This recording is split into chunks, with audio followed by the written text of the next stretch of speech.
You're here because there's a certain kind of restlessness you can't quite name, an ache in your chest, a flutter in your stomach, maybe even a dull ache behind your eyes when you're around him.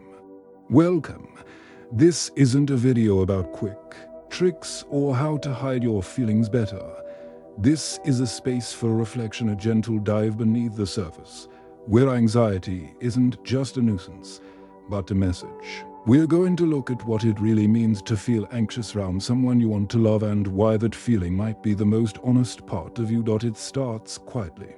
You notice the slight change in his tone, a delayed response to your text, or the way he looks at you when he's distracted. Your body stiffens. Your mind scrambles to decode what you did wrong. You tell yourself you're overreacting, but your shoulders are already tight, your heart slightly faster, your skin slightly hotter. Your body always knows before your logic kicks in. Carl Jung believed that the unconscious speaks through symbols, but it also speaks through sensation. And anxiety, it's one of its loudest languages. When you feel that creeping discomfort around him, it might not be because he's objectively dangerous or cruel. It might be because some part of you doesn't feel emotionally safe. And the body doesn't wait for a man to show his red flags in PowerPoint format. It whispers first, then tightens, then aches, and still. You smile. You dismiss it. You tell yourself you just need to be more chill. But the body is not trying to sabotage you. It's trying to save you. Think of it like a smoke alarm, irritating, blaring, inconvenient, but also a system designed to alert you before the fire catches. That twist in your stomach, the racing mind, they're not your enemies. They're your inner guardians, trained buyers of subtle disappointments, inconsistencies, and unmet needs, and yet you override them again and again. You think if you can just relax, everything will feel fine. But your anxiety isn't the problem to fix. It's the compass, and it's been trying to point you somewhere this whole time. There's a difference between butterflies and alarm bells, though they can feel deceptively similar at first. That spark when he enters the room, the thrill when he glances your way, it can be intoxicating. But the question isn't how intense the feeling is. The question is where it comes from. You may call it chemistry. You may even romanticize the fact that you feel unsteady around him, as if that volatility is proof that something real is happening. But Carl Jung would ask, are you drawn to him because he represents something familiar from your past, something unresolved, some echo of an old emotional wound? Anxious attachment doesn't always feel like fear at first. It can masquerade as deep longing, like a gravitational pull you can't explain. But over time, the pattern emerges. You feel high when he's near, and hollow when he pulls away. You become attuned to every shift in his energy, every flicker of interest or withdrawal. He doesn't even have to say anything. Your body reads him like weather, and still. You wonder, why am I like this around him, when I'm confident in other parts of my life? That's the paradox. The more anxious you are, the more you may assume it's because he matters. But what if it's because he triggers an old, buried fear of not being chosen, not being enough, of needing to own affection? Love doesn't always arrive dressed as comfort. Sometimes what we call love is really an ancient ache, dressed in a new man's face. And the body remembers. The nervous system recognizes the pattern before your conscious mind does. It leans in, not because it's safe, but because it's familiar. So you sit there, waiting for his text like it's a life raft. You rehearse your responses. You downplay your needs to seem cool. And all the while, your anxiety hums in the background, not because you're weak, but because some part of you knows something here doesn't feel quite right. The question isn't how do I stop feeling this? It's what is this feeling trying to protect me from? It begins so subtly. You barely notice it. You laugh a little louder than usual. You tilt your head in that way you know he likes. You agree with opinions you don't fully share.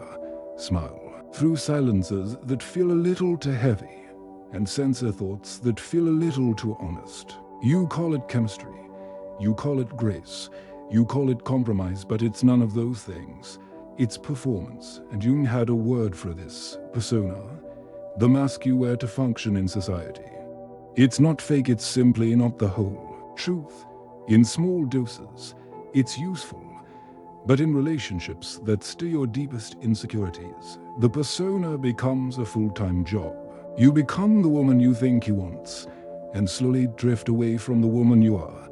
Your anxiety sharpens here, in this in-between, because the more you perform, the more you feel unseen. You fear that if you stop curating the version of yourself he responds to, he'll lose interest. So you double down, you shrink, polish, dilute. You become the cool girl, the low-maintenance miracle, the endlessly understanding woman who never needs too much. But every time you override your truth to stay desirable, your body keeps the score. Your anxiety spikes not because he's doing something wrong, but because you are abandoning yourself. And the self doesn't go quietly. She protests in the language she knows: tight throats, racing thoughts, shallow breath. Your mask might look effortless, but the cost is high. You lose your center, and with it, your ability to feel at peace. You may tell yourself he's just worth it. But here's the paradox: when you contort to be chosen, you end up not being chosen for who you really are. You become a symbol, not a person, a mirror, not a partner. You disappear. And underneath the disappearing act, the anxiety rises because somewhere deep inside, you still remember what it feels like to be real. You miss yourself. You long to take the mask off. But first, you have to believe that you, as you are enough. Even if he walks away, especially if he does, you keep hoping for a moment clean, satisfying, where it all makes sense, where he turns to you with softness and clarity and says, "I'm sorry I was distant. I see your worth now. Let's do this right." You crave that closure like oxygen, but instead, you get ambiguity. Mixed signals, vague compliments followed by sharp silences. He comes close, then vanishes. You analyze his every word, reread the conversations, ask your friends what this text means. You think if you could just get it right, if you could just be a little more patient, a little less emotional, a little more understanding, then the confusion would lift. He'd become consistent. You'd feel secure. The anxiety would go away. But here's the quiet truth. Closure doesn't always come from the other person. And sometimes, what you're chasing isn't even love, it's certainty. You want the ache to stop. You want someone to make it make sense. And in that chase, you abandon yourself again. You twist yourself into ideal shapes. You hide your questions, pretend you're fine, swallow discomfort like candy. But the anxiety grows stronger. It grows in silence. It grows in your smile while dying inside moments. Because deep down, you know you're waiting for a version of him that may never exist. You're waiting for clarity from someone who benefits from your confusion. You're waiting for closure from someone who keeps the door cracked just enough to feed your hope. This is the limbo that starves you. The in-between where you stay not because it feels good, but because leaving feels like failure. Because giving up feels like admitting it wasn't real. Because if you hold out just a little longer, maybe. But the real closure isn't a grand explanation.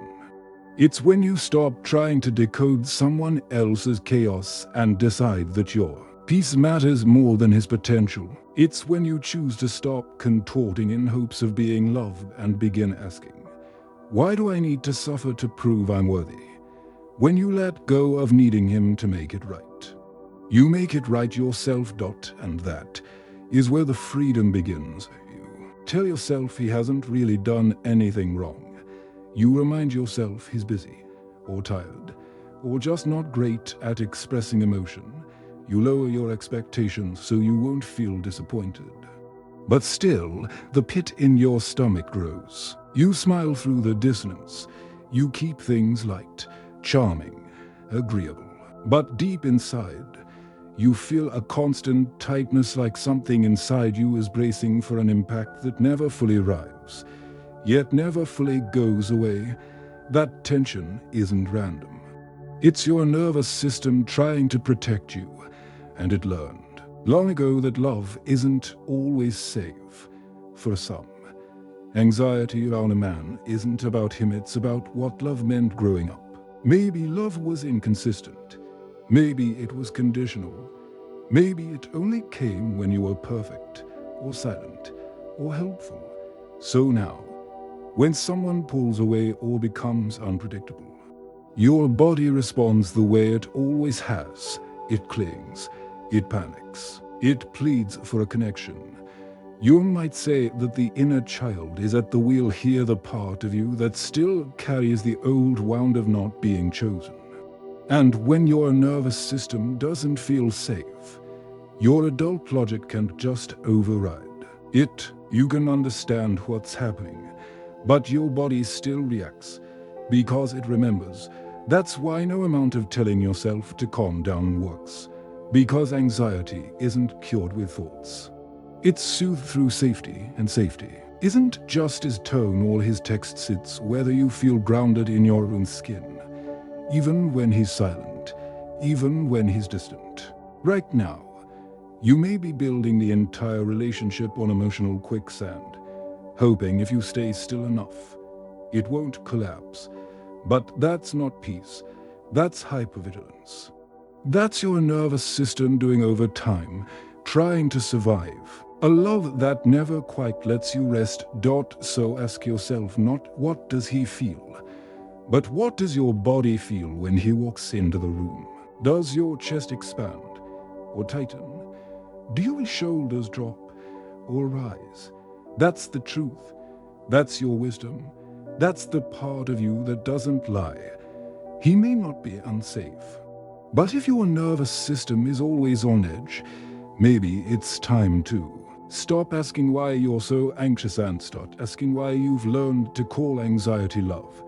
You sit across from him, nodding, smiling, watching the way he moves, the way he speaks, the way he withholds just enough to keep you leaning forward. You tell yourself he's mysterious, deep, maybe shy. You fill in the blanks of who he must be: kind, wounded, emotionally layered, secretly soft. But what you're doing quietly, unconsciously, is projecting. Jung called it projection when we cast pieces of ourselves onto others, especially those we're drawn to, and romantic attraction. It's a stage set perfectly for a projection. You don't know him fully, but your mind paints vivid portraits anyway. You confuse resonance with recognition. You think he feels familiar, but it's often because you're not seeing him, you're seeing the parts of you that long to be met. That anxiety you feel, it often rises in the gap between who he really is and who you need him to be. And the wider that gap grows, the more anxious you become, trying to pull his behavior in line with your fantasy. When he's inconsistent, you explain it away. When he pulls back, you double down. You're not relating to his truth, you're relating to your projection. It's a dangerous kind of magic. You fall in love with potential, with fragments, with what could be. And the problem with potential is that it never commits. It leaves you starving for more. Even as you convince yourself you're feasting, the anxiety builds because the reality keeps slipping through your fingers, and deep down, you know you're not in love with him.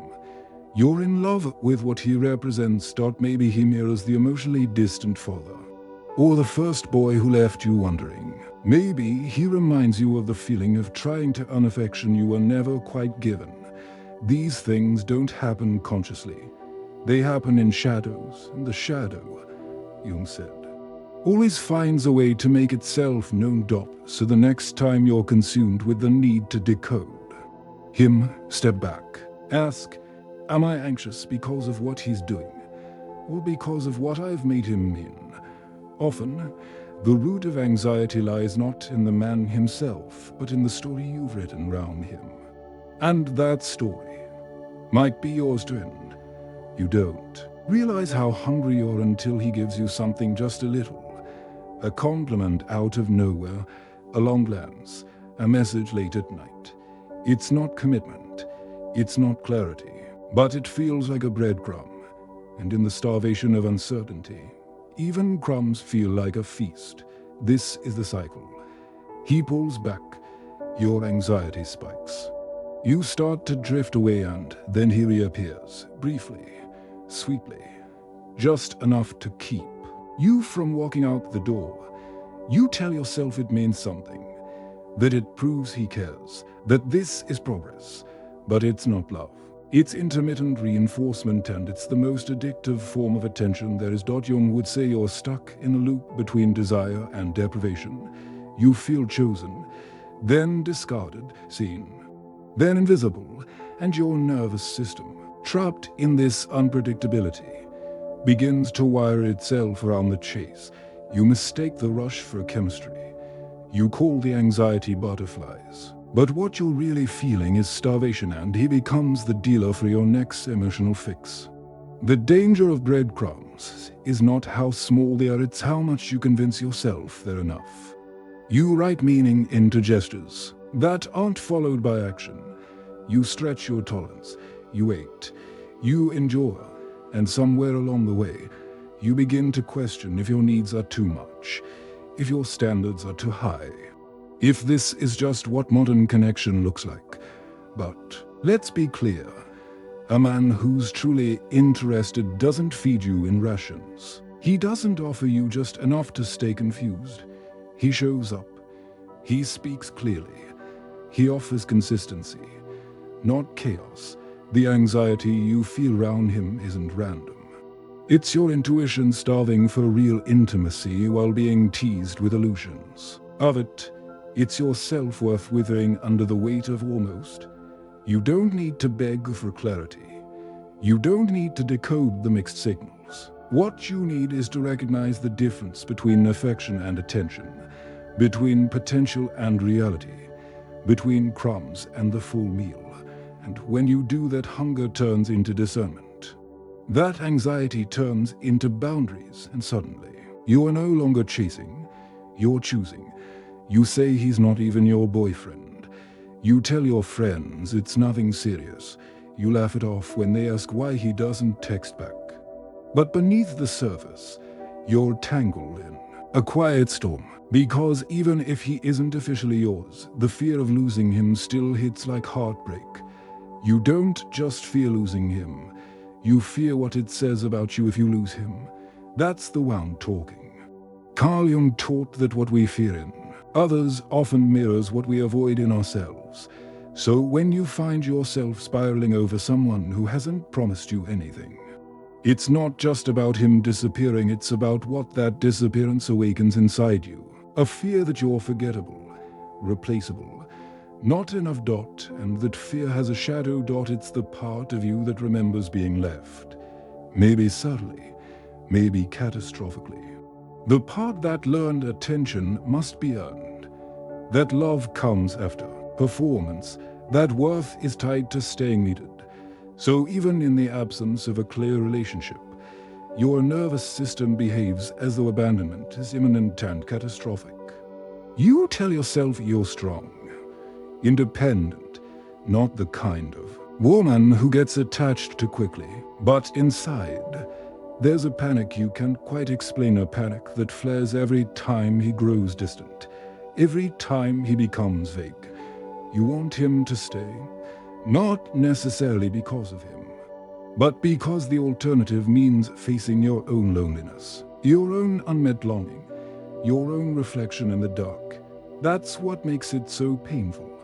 You are not just losing a man, you're losing a fantasy, a potential future, a symbol of your desirability. And deeper than that, you're afraid that if he walks away, it confirms your most fragile belief, that when people really see you, they leave. But the fear isn't truth. It's just a bruise you've mistaken for a prophecy. You're not too much. You're just someone who learned to fear the silence between affections. And now, your healing will come not from holding on tighter, but from standing still in that silence and realizing it cannot break you. You've already survived worse this time. You get to walk away not because you're unwanted, but because you're finally unwilling to disappear for someone who never truly saw you. There comes a moment, not loud, not dramatic, when something inside you quietly says, enough. Not in anger, not in bitterness, just a still, steady voice that rises from the center of you, the part of you that has watched yourself bend and twist and wait and shrink, and it whispers, "This isn't who I am." It's strange how the anxiety begins to fade the moment you stop trying to earn his affection, the second you stop making excuses for his silence, stop chasing texts, stop decoding glances. You feel something unfamiliar rush in. Power, not the kind that shouts or storms out, a subtler kind, the kind that notices your own need and no longer apologizes for it, the kind that says, "I am not here to audition for love." Jung often spoke about individuation, the process of becoming whole, of integrating all your parts, even the ones you've disowned. And this is that moment, the anxious girl, the people pleaser, the version of you that thought safety came from pleasing him. She's not a mistake, she was survival.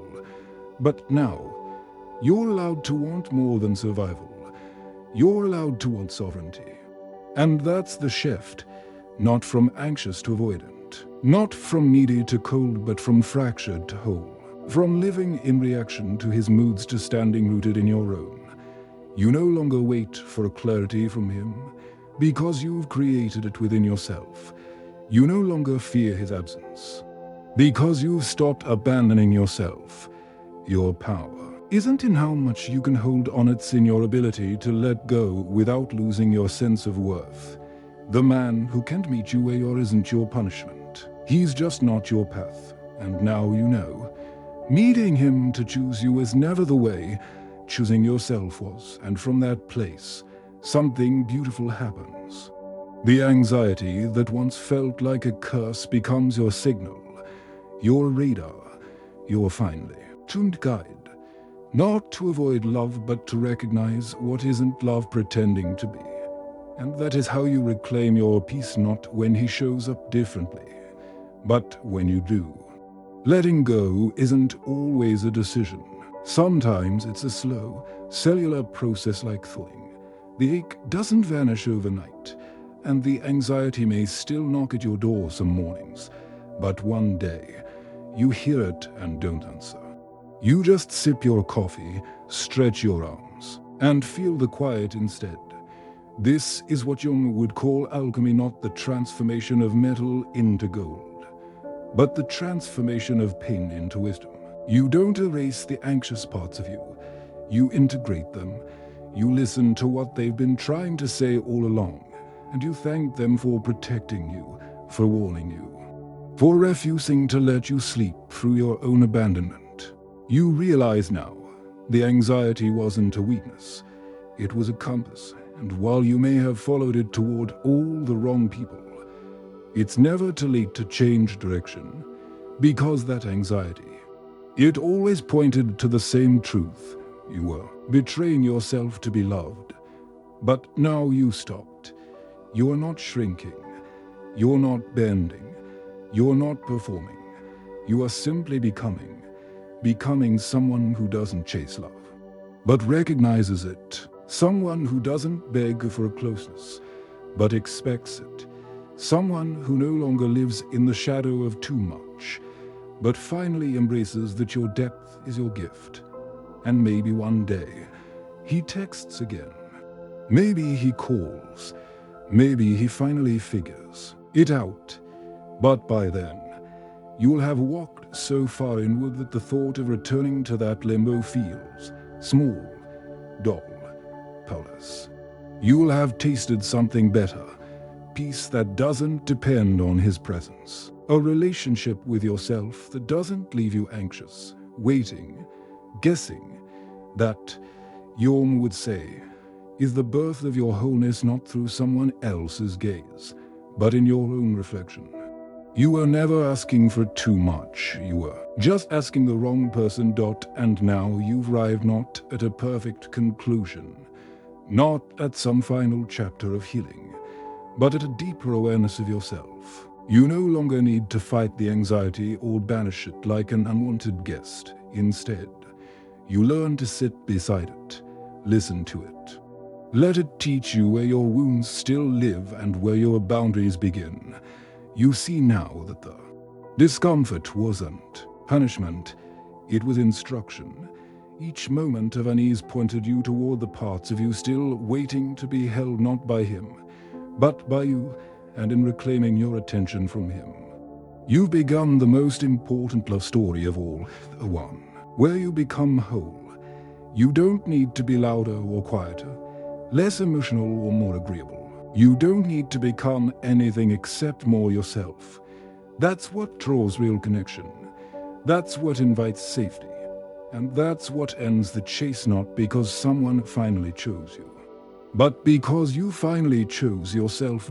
So let the anxiety pass through like weather. Let the old patterns rise and dissolve. You're not failing when you feel afraid. You're just remembering your worth in real time. And the more you stay close to that truth, the more peace becomes your new baseline. Not drama, not longing, not almost dash love. Just presence, just clarity, just you. If this video spoke to something in you, let it echo forward. Like, share, or leave a comment with your story, because someone else might need to know they're not alone. And if you're ready to keep exploring the deeper layers of self-worth, boundaries, and attraction through the lens of Carl Jung, there's more to come. We're just getting started. You're not too much. You're just waking up to how little you've accepted. And now, you begin again.